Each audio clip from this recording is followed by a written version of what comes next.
illegal elections just happen inside the European Union. Yes, my friends, in 2025 there is a European country that is occupied by another country, and in this occupied territory they just had elections. And no, my friend, it is not Ukraine. It's a country inside the European Union, and it's my country, Cyprus. In 1974, my country was invaded by Turkey, which occupies since then 37% of our territory. This occupied territory, which lies in the north, is not recognized by any other country of the world, except of Turkey, of course. It is mainly populated by Turkish Cypriots, which is one of the two communities of the island, and who before the invasion used to live together with people like me, the Greek Cypriots, who form the biggest community. And since the invasion,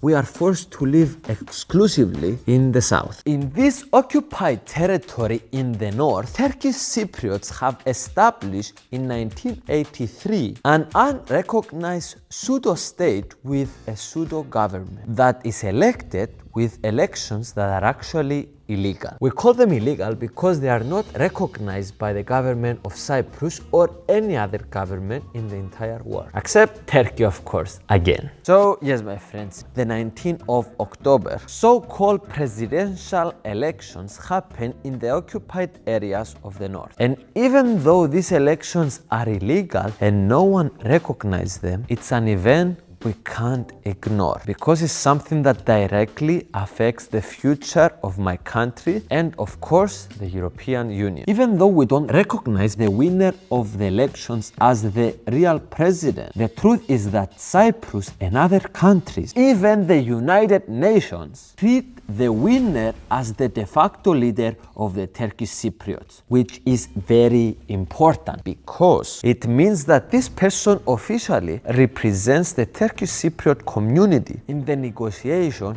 of the solution of the Cyprus problem, which are being conducted by the UN. So my friends, before revealing you the result, let me explain you who were the two big candidates. On the right hand, we had the so-called President Ersin Tatar, who is clearly the favorite of Turkish President Erdogan. He was supported by the three big right-wing parties in the occupied area, including his own party, the National Unity Party, which is the biggest party. The most important thing to know about Tatar is that he is fully aligned with Turkey, and the only solution that he accepts for the Cyprus problem is a two-state solution. This will mean officially recognition of the pseudo-state of the north and permanent division of Cyprus into two separate independent states. This is something, of course, unacceptable for Greek Cypriots. On the left hand was Tufan Erhürman, leader of the Republican Turkish Party, which is the biggest left-wing party in the occupied areas. He is also supported by the second biggest left-wing party of the previous so-called president Mustafa Akinci. The most important thing that you need to know about Erhürman is that he wants less dependence on Turkey and he wants to start the talks for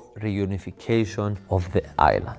And this is because the solution he supports is the bizonal, bicommunal federation, which is the solution that after 40 years, the majority of the parties in Cyprus and even the United Nations have agreed should be the basis of solving the problem in Cyprus. It is also important to say that the only time the left-wing Erhürman party managed to get a so-called president elected was at 2005, and almost all the other times it has been the right-wing parties that prevail. Finally, it's time to announce to you the result. And yes, my friends, the winner was Tufan Erhürman with a spectacular 62.76% from the first round, which is a very clear message from the Turkish Cypriot community as an approval on his policy on the Cyprus reunification. I want to congratulate Tufan Erhürman, and I want to say that I'm really happy that the Turkish Cypriots chose him, and I believe with him there are a lot more possibilities to work together and reunify